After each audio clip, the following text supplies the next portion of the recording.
টুলু মণ্ডলের ডিসিআর জালিয়াতি কাণ্ডে এবার পুলিশের জালে সাইগাল হোসেন।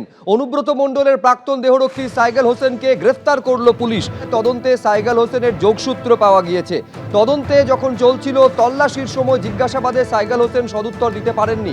শুধু তাই নয়, বীরভূমের পুলিশ সুপারের আরও দাবি, সাইগাল হোসেনের বাড়িতে তল্লাশি চালানোর সময় তার বাড়ি থেকে পাকিস্তান এবং সৌদি আরবের মুদ্রা পাওয়া গিয়েছে।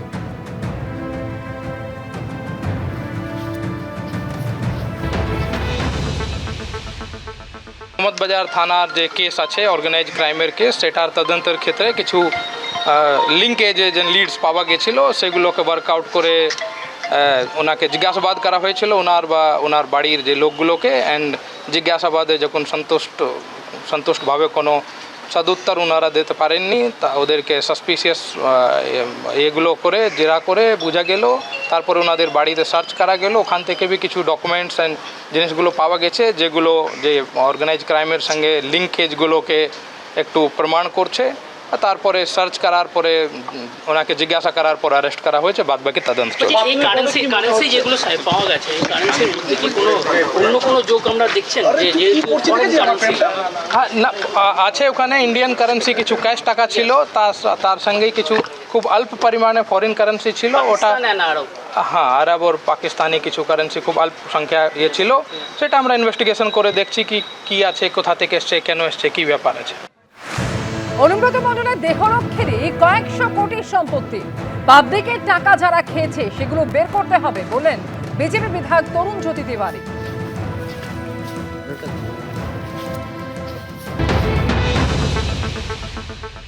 সাইকেল তো অনেক পুরনো খেলোয়াড়, অনুব্রতর দেহরক্ষী ছিল। দেহরক্ষীর কোটি কোটি টাকার সম্পত্তি, কয়েকশো কোটি টাকার সম্পত্তি।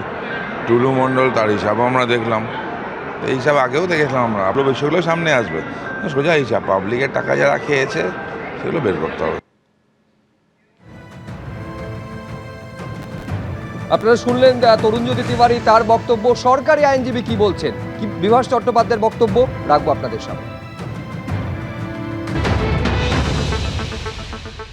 ইনভেস্টিগেশনে ওনাকে আজকে প্রডিউস করা হয়েছিল, সাইকেল হোসেনকে, এবং আমরা পিসিপিআর চেয়েছিলাম এবং 7 দিনের পিসিপিআর আমরা চেয়েছিলাম, 7 দিন অ্যালাউ হয়েছে।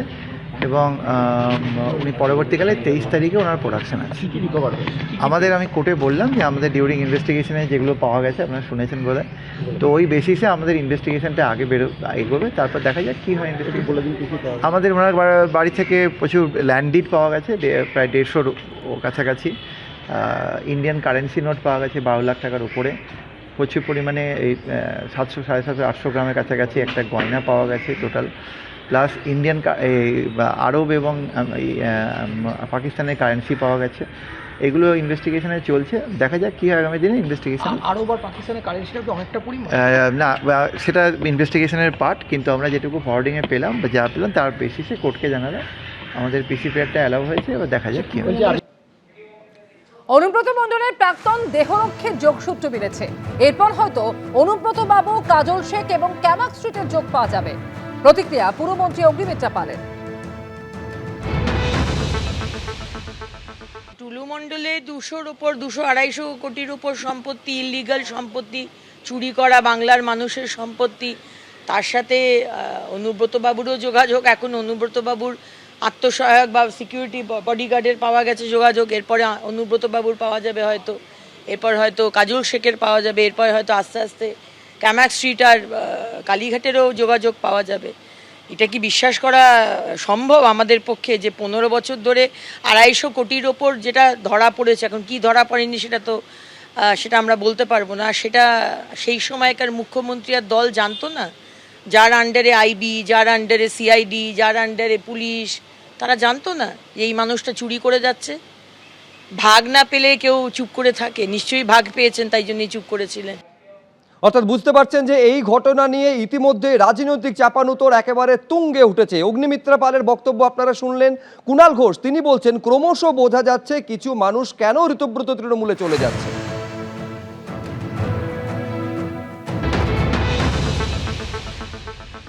ক্রমশ বোঝা যাচ্ছে যে কোনো কোনো লোক কেন হঠাৎ ভালো তৃণমূলে চলে যাচ্ছেন। আমায় বাঁচতে দাও, আমি ভালো তৃণমূল হতে চাই। এত টাকা রাখবো কোথায়, এত গয়না রাখবো কোথায়, এত মিল রাখবো কোথায়, এত সম্পত্তি রাখবো কোথায়।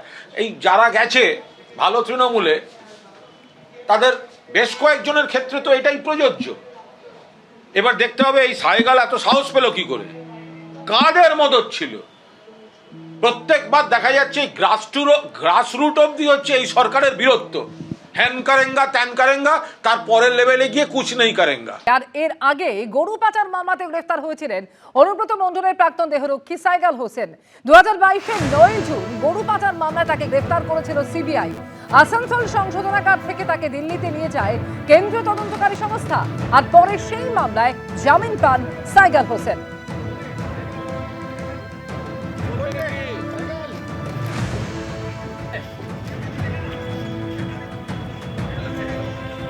একটু সামনে ছেড়ে দাও।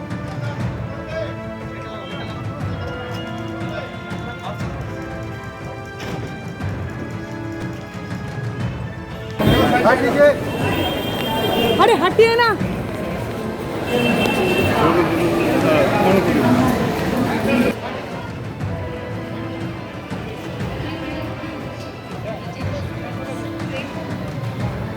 আর এই ডিসিআর জালিয়াতিতে পুলিশের স্ক্যানারে রয়েছেন টুলু মণ্ডলের আত্মীয়রাও।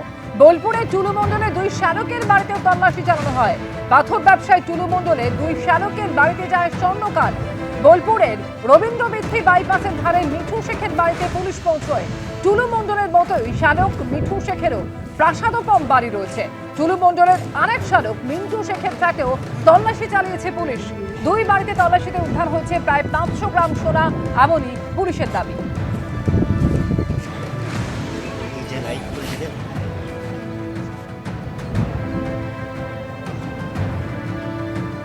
জিজ্ঞাসাবাসা এমন কিছু করেনি ওরা, এমনি তদন্ত করতে দেখলো না। আপনি নিশ্চিন্ত দেখেন, ওরা ঘর দেখেছে, কোনো জিজ্ঞাসা করেনি। ঘুরে আমি সব দেখালাম, কিছু পাইনি। টুলু মণ্ডল আপনার কে হয়? টুলু মণ্ডল আমার নন্দাই হয়। সাইকেল বিষয়ের ব্যাপারে তো আমি জানি না। এবার ওনারা তো রিলেটিভ, এবার চেক তো হবেই, চেক তো করতে হবে ওদেরকে।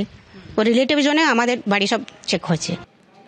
এই ডিসিআর জালিয়াতি কাণ্ডে টুলু মণ্ডলের একের পর এক আত্মীয়ের বাড়িতে তল্লাশি শুধু নয়, একেবারে সরকারি কর্মী তিনি এবার পুলিশের জালে।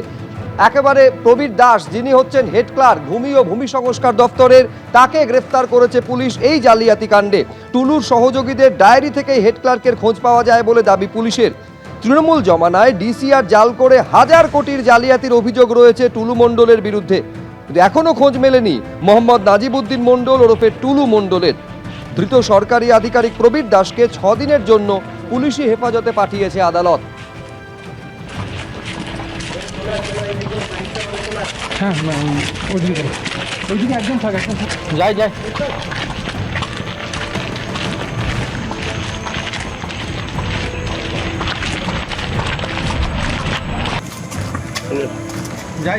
এবিপি আনন্দ, এগিয়ে থাকে, এগিয়ে রাখে।